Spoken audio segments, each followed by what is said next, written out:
Trickett. I'm co-founder of Places in Common. We're a small but sweet cooperative that's come together to work with communities to try and bring about system change, particularly to deliver on community wellbeing and climate action.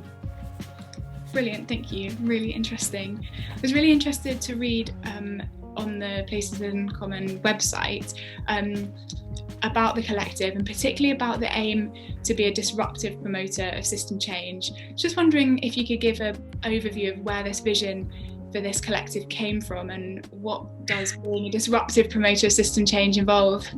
Okay, I suppose if you look at our website, you might have noticed that the 4 co-founders were all of a certain age, in our 40s and 50s, to say that we've been working inside the system in one shape or another for the majority of our professional careers. One of my colleagues as a trade union lawyer, myself, my background is housing regeneration. I've equally worked for the university. And I think we've increasingly got to a point, and particularly I'm also a city councillor, so I'm a politician, of realising actually changing the system within is increasingly difficult. Yeah. Not impossible, not least because obviously a system is made up of, you're a system of systems, the same as a city is a community of communities. And the difficulty we constantly have, and it was really for me when I started to do work with the combined authority, and I actually started to really comprehend the power that is held in the hands of a small group of influencers, corporates, who work across the different, be it the local economic partnership, combined authority boards, who sat at the table and made the decisions, when actually, as a local politician, I thought I was going to have power, but actually I had very little. And with a number of colleagues, what we talked about was trying to almost bring some of our experience and expertise to bear, to put the scaffolding around communities that actually meant that they could challenge, and that together we could take on some of the incumbency. And the sort of model we've come up with, which doesn't sound very disruptive, but is community learning platforms. One, that actually we've all got to realise we're on a lifelong learning curve, and the only certainty at the moment is uncertainty. So yeah, very true. So actually constantly rethinking, retesting, developing, rethinking place, rethinking how you approach something is the only way forward. So the idea is, what we're saying is, you can keep your power structures. You boys are always going to want that for as long as capitalism is around. That's it. Yeah. What we're going to do is we're going to occupy this space, which you could be part of, to actually truly work out what is going to make a difference. How do we actually create a new economy that actually means that we're not just addressing fuel poverty, but we're addressing poverty? And what we're then clear on is actually each partner and each community understanding what's in their control, what's in their influence, and importantly, what do we have to agitate on?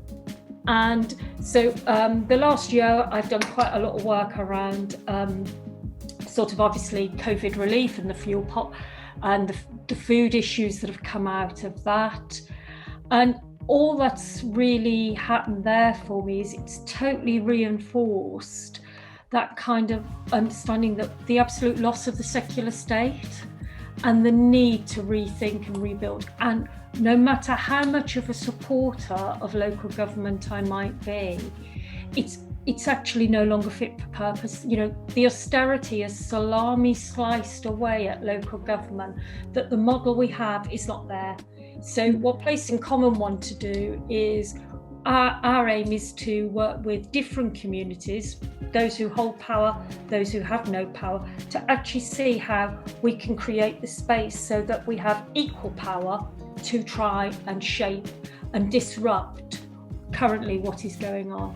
And ultimately, I think in a city and a region like ours, when you see the gross levels of inequality and polarisation in our city and region, anyone who tries to say the current way of doing things is the right way seriously needs to look at themselves, because at the end of the day, whether you're a politician, policymaker, you have to say, for whose benefit do you work?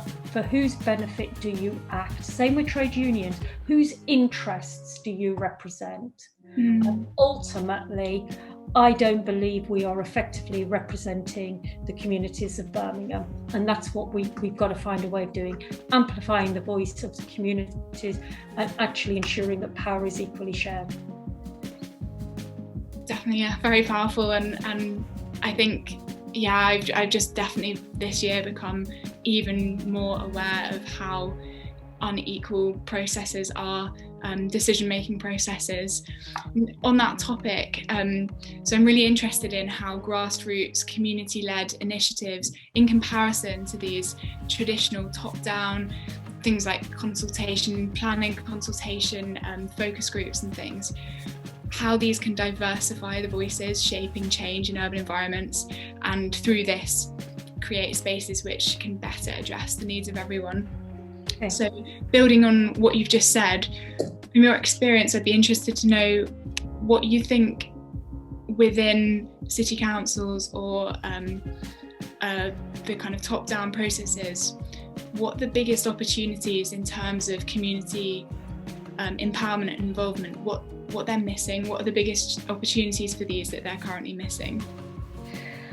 I think councils and for a start, we actually need to be honest. We actually have to have an honesty that whether it is a national government, city council, city region, metro mayor, or a community initiative, quite often you will find there is a group of people who hold power and they wish to retain power for themselves.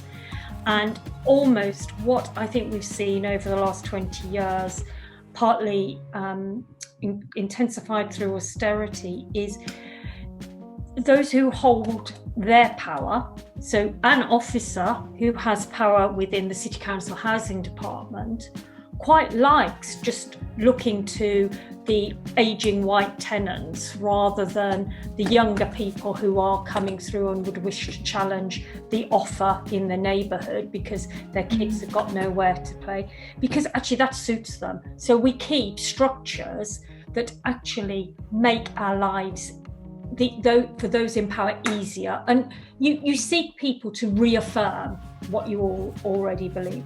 So I think one of the things I've struggled with for years, and my background before becoming a politician and then helping found Place in Common, I worked at the university and did a lot of work around leadership of place. And one of the big things I sort of said about leadership was, you know, the best leaders know how to question. They don't have the answers. They have the confidence to actually question. And what you need to do is represent the interest of the place you serve, not the community, not the organisation that you represent. Mm-hmm. And I think one of the big things that we've all got to learn is that we too often go into rooms and engagements taking forward the interests of our organisation, our area, rather than actually stepping back and looking at what's this place, what's this issue, what do we collectively, what can I bring to the table? And what I think is really important is we need to be much more respectful of individual contributions. There is no use somebody sitting at a table and saying, I'm Birmingham City Council, so I have a stronger voice than you, if actually the person who's been left at Birmingham City Council is utterly incompetent and doesn't hold the capacity or capability to understand how to regenerate a community. Influence should be gained through the skills and capacities you bring to bear. Same with intelligence. I do loads of work with colleagues from the university, and I've got people whose intelligence and intellect I so respect, and they've done some amazing research around the future of our cities, but it's not translated into anything relevant because they use a language and a context that is so far distant to the lived experience of communities. Nobody actually can understand how to get hold of it. So one of the things I think is it's about understanding what each individual brings. It's understanding our collective intelligence. The other issue, I think, in terms of where we all actually have to change, public bodies are really good at saying about we want to engage, we put that sincere voice on, and we want to consult. We have to consult on things under statutory guidance. So, you are legally obliged to consult on certain things.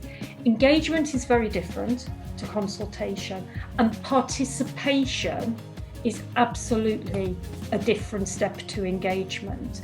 And what we need to start ensuring, given it's so uncertain and we don't have the time for historic approaches where you had a great academic produce the evidence, then a very bright young policy thing produced the policy, who then sold it to the senior politician in charge, who then sold it to the minister. We actually need to be shaping policy and practice as we go along.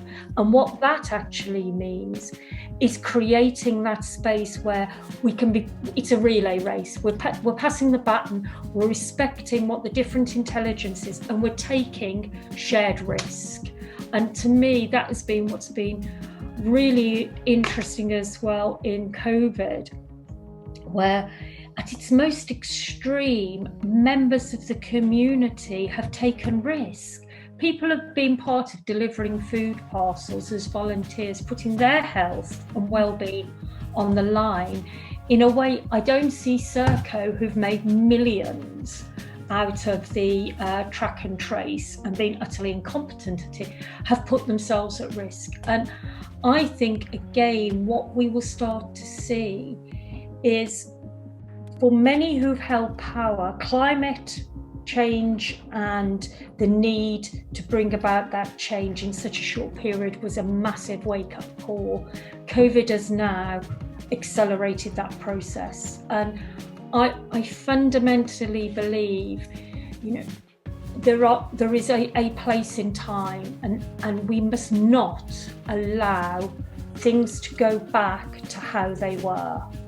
The government goes build back better. It's not build back better. It's let's build totally different. Let's rebuild, repurpose.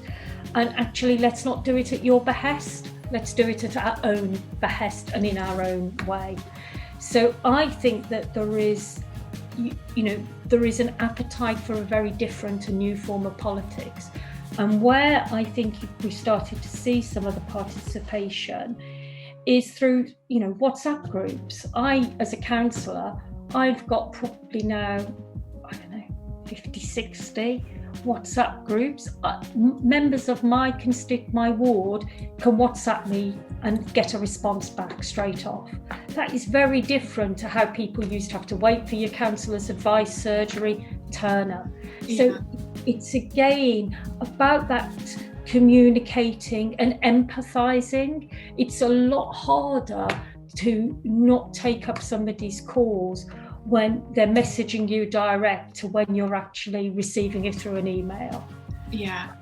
And so again, what I would say on this one is, and where places in common are really clear, we don't actually have the answers. And what we probably have is the confidence within ourselves and the groups and organisations we've worked with to know what hasn't necessarily worked in the past, and also some of the seeds of what needs to work in the future. So for me, an absolute non-negotiable in any kind of place shaping urban agenda has to be to meet the immediate needs of the community. If somebody is hungry, if somebody is cold, if somebody is living in insecure accommodation, then actually some of these discussions around tactical urbanism and how we shape green space differently or do something, it's not relevant. But you can make it relevant, because if you can't afford the bus fare to go to your college, and actually the established canal system gives you a cycle route if somebody give you a bike, then to me that's tactical urbanism. So one of the things when I was at the council, when I was in charge of this Birmingham Cycle Revolution programme, we gave away 3,000 bikes. We got really, I got so many people advising me not to do it, including the cycle community. We only ever saw one bike go up on eBay, and that was because somebody actually just could not afford to feed their kids. And otherwise, what you see those orange bikes still about the city. And what we showed was that we actually were prepared to put trust into the citizens of our city. And what they have actually shown is we had, we monitored where the routes were, and it's shown a whole different way of how people get about the city. And we're now using some of that intelligence to explore in East Birmingham how we could create new cycle routes so that actually people who are caught up in the clean air zone could find a way around their area at very little cost. And then what we're talking about is give away some more bikes. That's brilliant to hear how the success of one project kind of knocks on and snowballs to providing future directions for successes. I'm interested, so it's been really great to hear and interesting to hear about how the kind of the system does just seem to be broken in terms of actual meaningful community engagement and participation. But I'd be interested to know whether you think that going forward from this, the solution lies in kind of fixing those systems and integrating better practices for community engagement and empowerment within the kind of top-down systems, or whether we need something kind of completely separate. And if we need something completely separate, where the kind of funding will come for that, thinking if it's going to be bottom-up led, how people without the kind of income to be able to do it in their spare time will be able to engage in that, if that makes sense. Yeah. Okay. So I think it would be wrong to say that there are not examples throughout the country. Barking and Dagenham have done some really good work on participatory cities. Some of the London boroughs have done some really fantastic work at engaging communities in local economic development. It would be wrong to say there aren't projects, there aren't examples of where there are some really good initiatives and projects happening. Gloucester Services, really well worth a visit. It's attached to a very the local community, the local housing estate, and it gives a return to the local housing estate. And this whole area has changed on the back of this organic eco service station. So again, the proximity to the M5 has been turned into a benefit for this community. So there are absolutely examples of good practice, and we need to push that. What I would say is ultimately the current system is not capable of really truly changing and doing, I think, engagement better, certainly within our city and region. I have not seen examples of where there hasn't as yet been that there is a need. It comes back to that new honesty. We have to admit that the system we've created is shot, not just because of austerity, but it's shot because actually we've been trained and framed around a bureaucracy and a purpose that's no longer there. We lost a lot of that purpose, just in terms of education. We can still have all of these massive expectations upon the council as to what you do with education. Actually, most education now is either in the hands of the Secretary of State or academy chains. Increasingly, the ability for a council to usefully engage and change the educational futures of its children is much harder. Yeah. So we actually need to understand where the points of engagement are.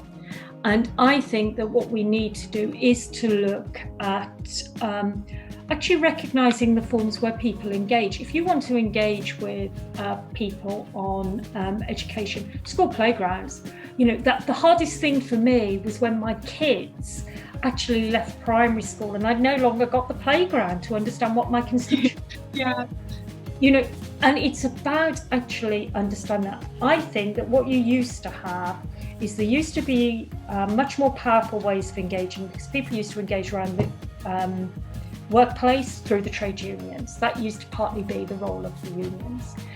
And one of the things that I've talked about, and we're moving through as part of these community learning platforms, which is about accepting we've all got to do something different, is we need a union of communities.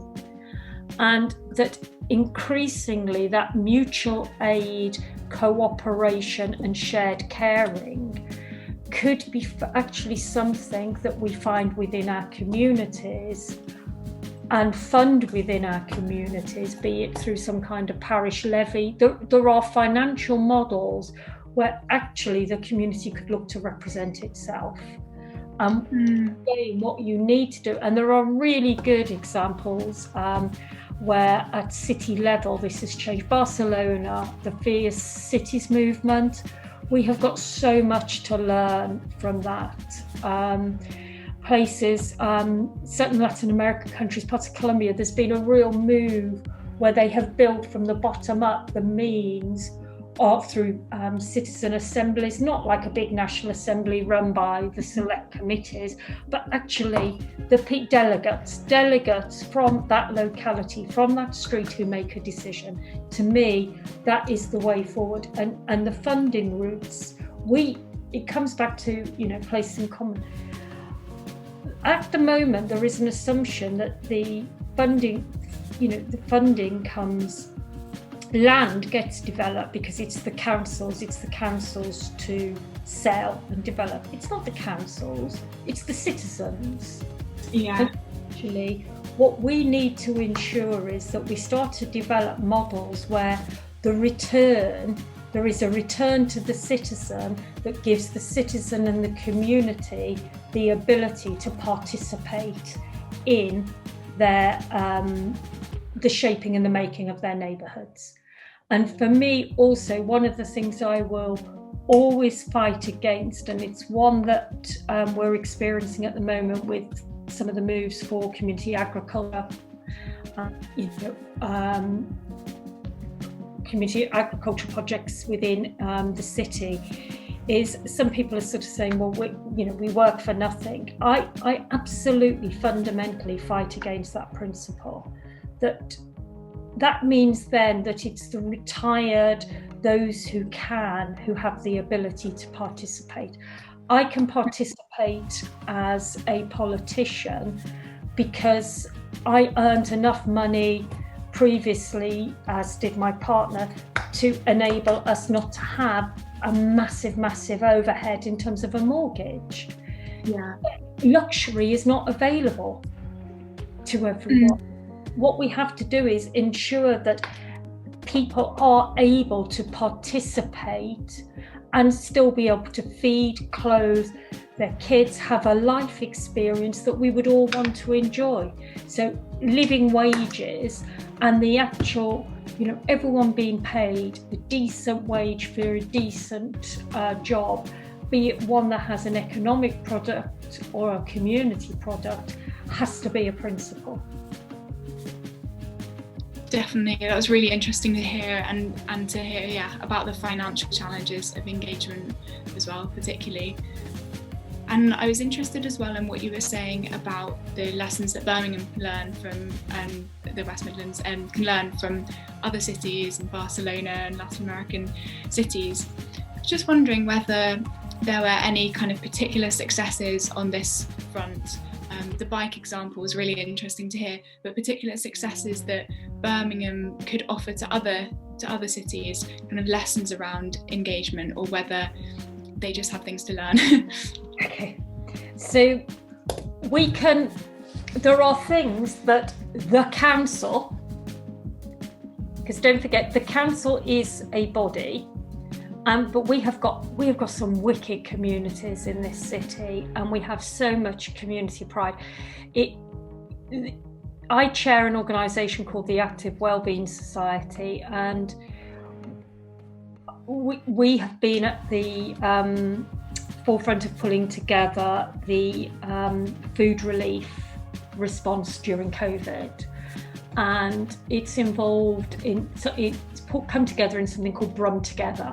Some different 80 odd organisations all working together, who've left the weapons at the door. None of this usual, I will do this if you do this. Everyone coming forward, sharing thinking, sharing resources. It has been an absolute fantastic example of participatory practice and driving and shaping policy as you go along.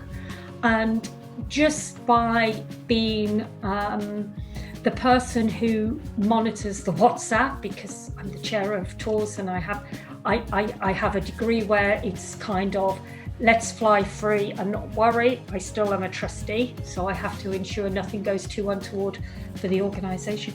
Just watching how these people have developed and grown together during this COVID experience is really, really amazing. Out of this is now coming the Food Justice Network. And again, these are people who've found they can relate together, can work together to pull together. The irony within this, though, is that we've got a fantastic partner, FareShare, who'd been working really hard with us throughout this period and was continuing to. So we had the City Council agreed as part of this lockdown to procure food again on behalf of Brum Together, and lo and behold has procured a private sector organisation, not work with FareShare, where it's surplus food being used. And this is a council that's declared a climate emergency. So we want to work with FareShare, all the organisations want to. Now, what we need to be in a position to do, and I will do today because it's going to come up in a meeting I'm at tonight, I will challenge the council as to why on earth they thought that was a good idea. But I know those procurement processes mean they probably just had to go for the cheapest, or what was perceived to be the cheapest on paper. That did not mean it was the right one to do.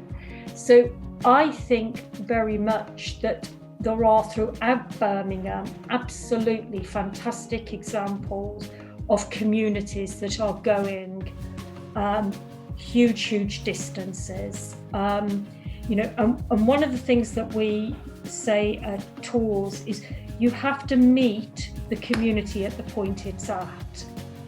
So we have before COVID, we used to have coffee and crochet club, and this was in Handsworth. And you can sort of people sort of said, coffee and crochet, what on earth for? Actually, because the black women who turned up to that really loved to crochet and really knew how to crochet, and they loved their coffee and they liked being able to meet their friends, but they weren't that active. But the fact that we get them to meet, that they meet in a cafe, in a park, means they've been walking to their coffee. They're no longer feeling as lonely. And actually what they've started to do, and we've put in place somebody to do some walks with them. And that is how you build up. And we've done that with other groups to the point where we now have women who would never have gone outside their community, who've run the 5K.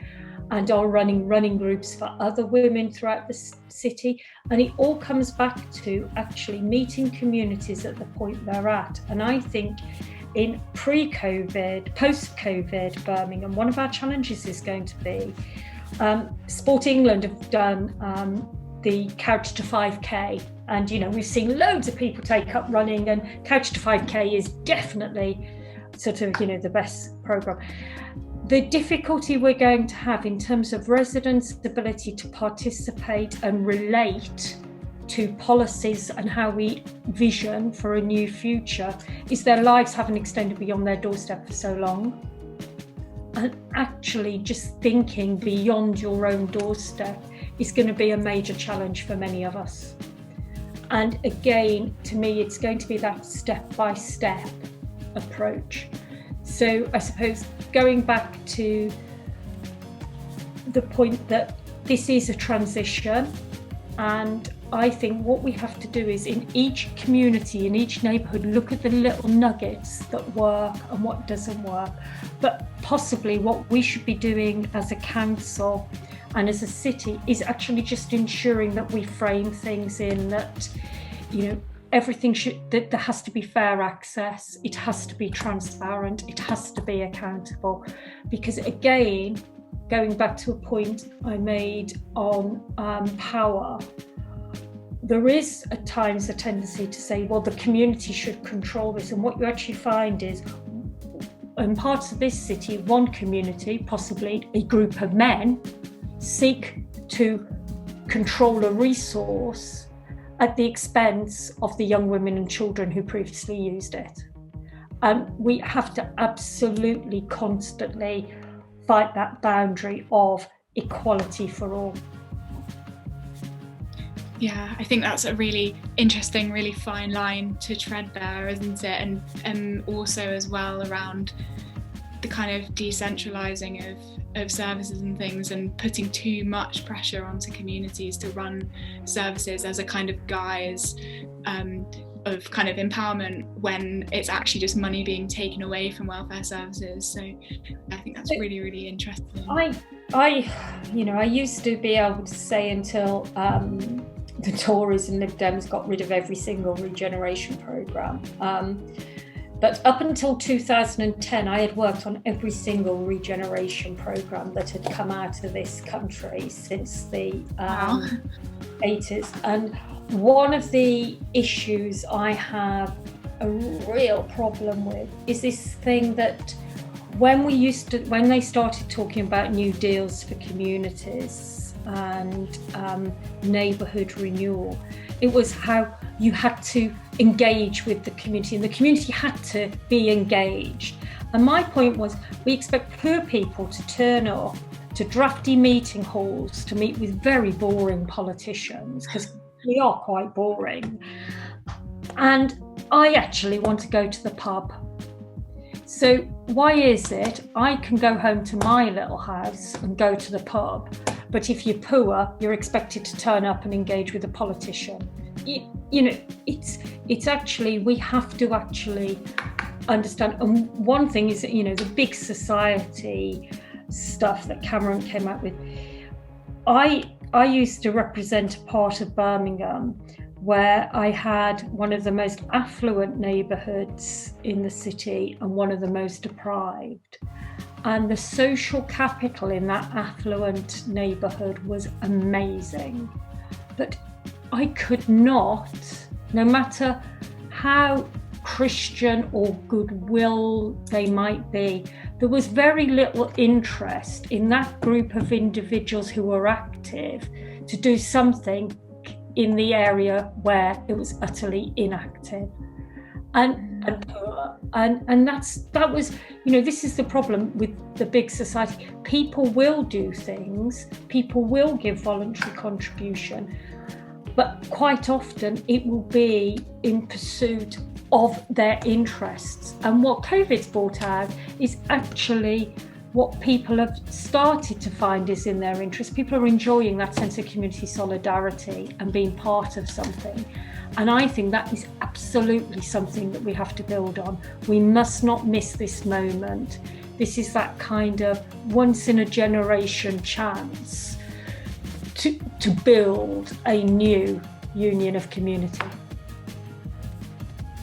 Definitely. I think this has been such an awful kind of last 12 for so many people, and if there's something positive that can come out of it, we really need to seize that opportunity. My very last question is just related to the festival that we're running in February, which is called RethinkRePlace, and it's activism led. We're trying to bring people together to think about tactical urbanism as a way to make positive disruptive change, and just have a conversation more generally about disruptive change in cities. So I was just wondering whether there might be a piece of advice you give to people who will be participating in our workshops. We're running workshops with local city councils in different countries, and also citizens who will be participating in a hackathon. And many of these people will be new to the ideas of tactical urbanism and new to ideas of disruptive change. Just wondering if there would be one piece of advice about disruptive change you might give people. Difficult question, sorry. What? Have confidence in your own knowledge.